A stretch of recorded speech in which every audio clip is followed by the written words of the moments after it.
Hello दोस्तों, कैसे हो आप सब लोग। मैं हर्ष दैया हूँ। एसएससी जेई 2023 में मेरी सिविल में 8वीं रैंक आई है। ये मेरा रोल नंबर है। उसके अलावा ये मेरा इंट्रोडक्शन है। एसएससी जेई 2022 में भी मेरा सिलेक्शन हो गया था। एसएससी जेई 2023 में मेरी 8वीं रैंक आई और गेट मैंने 2021, 2022 और 2022 को क्वालिफाई किया हुआ है 50+ स्कोर के साथ।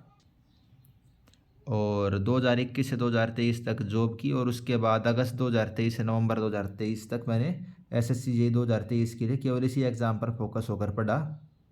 और दोस्तों, मैंने कहाँ से पढ़ाई करी उस चीज़ की जो सारी वीडियो हैं ऑलरेडी चैनल पर आ चुकी हैं। रीजनिंग की, जीके की और टेक्निकल सेक्शन की भी। क्विज़ कहाँ से लगाई, क्वेश्चन कैसे प्रैक्टिस की, वो सारी वीडियो ऑलरेडी चैनल पर हैं। आज इस वीडियो में मैं आपके साथ ये डिस्कस करूँगा कि इस अटैम्प्ट में 8वीं रैंक लाने से पहले मैंने कितनी बार एग्ज़ाम दिया, कौन कौन से एग्ज़ाम दिए। तो दोस्तों, एक दो चीज़ें तो आपकी इसी जो इंट्रो है उसी से क्लियर हो गई होंगी कि एसएससी जेई 2022 मैंने दिया हुआ है, एसएससी जेई 2023 दिया। गेट को मैंने 3 बार पेपर दिया था, 21 का, 22 का और 24 का। 2023 का मैंने एग्ज़ाम नहीं दिया, वरना उसको भी मैं अच्छे ठीक ठाक बढ़िया नंबरों से ही क्वालिफाई करता। उतने अच्छे तो मेरे नहीं आए कि 70+ आए, लेकिन 50+ मार्क्स मेरे लगभग हर बार ही आए हैं। और इसके लिए मैंने कहीं कोई कोचिंग वगैरह भी नहीं ली। आपको मैं अपना सोर्स बता चुका हूँ, मैं यूट्यूब से ही पढ़ता था। तो दोस्तों, जिस चीज़ के लिए आज ये वीडियो मैं बना रहा हूँ उस चीज़ पे आ जाते हैं। तो ये मैंने एसएससी की जो वेबसाइट है वो खोल ली है। इसके अंदर मैं आपको एप्लीकेशन हिस्ट्री दिखा देता हूँ। मैंने एसएससी के अब तक कितने एग्ज़ाम दिए हुए हैं। तो दोस्तों, ये जो टॉप के ऊपर आपको दिख रहा है, junior engineer civil mechanical electrical quantity survey contract exam 2023। तो ये वाला ही एग्ज़ाम है जिसके थ्रू आप सब मेरे को जान पाए हो। इसमें मेरी 8वीं रैंक आई है। लेकिन उससे पहले मैंने एसएससी के कितने अटैम्प्ट दिए या सिलेक्शन होने से पहले आपको कितनी मेहनत करनी पड़ती है, क्या क्या जो बैकग्राउंड में चलता रहता है, तो इस वीडियो को बनाने का मकसद वही है। तो आप देख सकते हो CHSL का एग्ज़ाम 2020 का। तो 2020 से मैंने एग्ज़ाम देने शुरू कर दिए थे।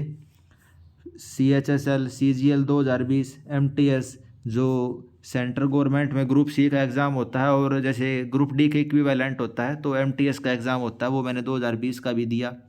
फिर MTS का एग्ज़ाम 2022 का भी दिया। फिर CGL 2021, स्टेनोग्राफर 2020, जेई का एग्ज़ाम 2022 का, CHSL का 2022 का, CGL फिर 2022 का एग्ज़ाम।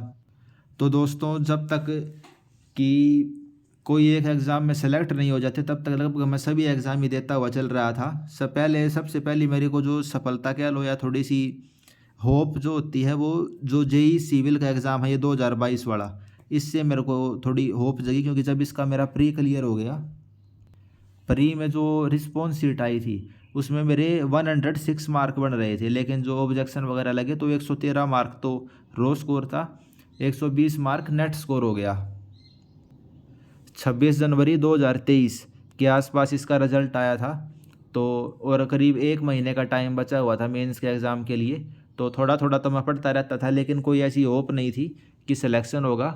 संदीप सर अपनी यूट्यूब चैनल पर और अनअकैडमी पर करवाते रहते थे, तो 2-3 सब्जेक्ट मेरे कवर थे। लेकिन जैसे ही रिज़ल्ट आया तो एक जो उम्मीद कहती है वो उम्मीद जग गई। और फिर 1 महीना तो रोज़ मैंने जैसे सुबह भी 2 घंटा निकालता था जॉब के दौरान, और शाम को भी जॉब के दौरान 2 घंटा मैं निकाल लेता था।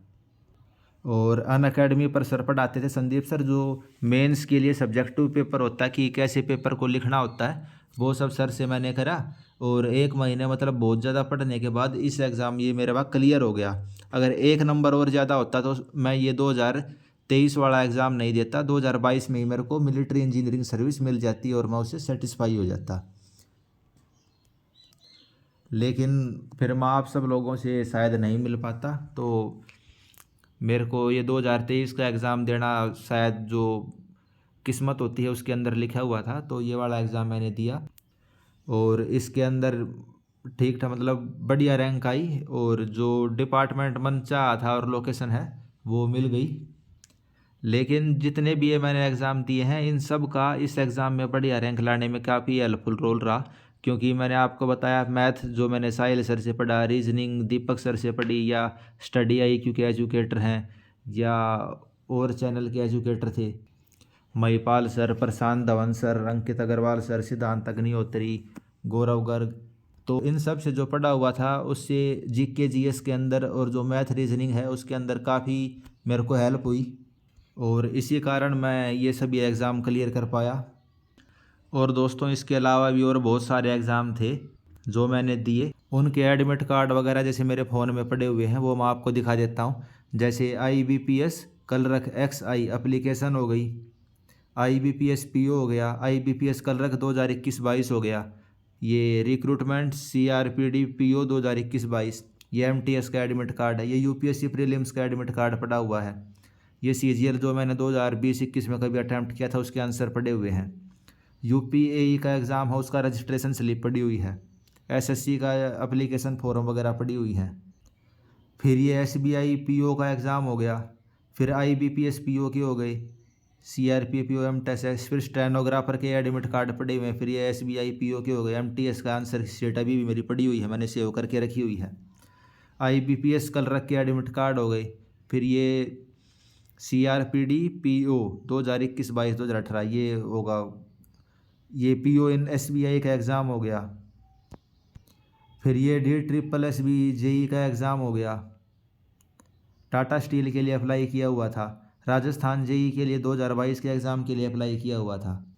तो दोस्तों भले ही मैंने NIT जैसे इंस्टीट्यूट से BTech करी हो, लेकिन जॉब के लिए मैंने आपको दिखाया SBI PO के, MTS के एग्ज़ाम के, हरियाणा में ग्रुप D के, तो लगभग मैंने हर कोई एग्ज़ाम दिया। बहुत सारे तो एग्ज़ाम इसमें फ़ोन में भी मेरे पढ़े नहीं हुए हैं जो नॉन टेक्निकल के एग्ज़ाम थे, लगभग मैंने सभी एग्ज़ाम दिए।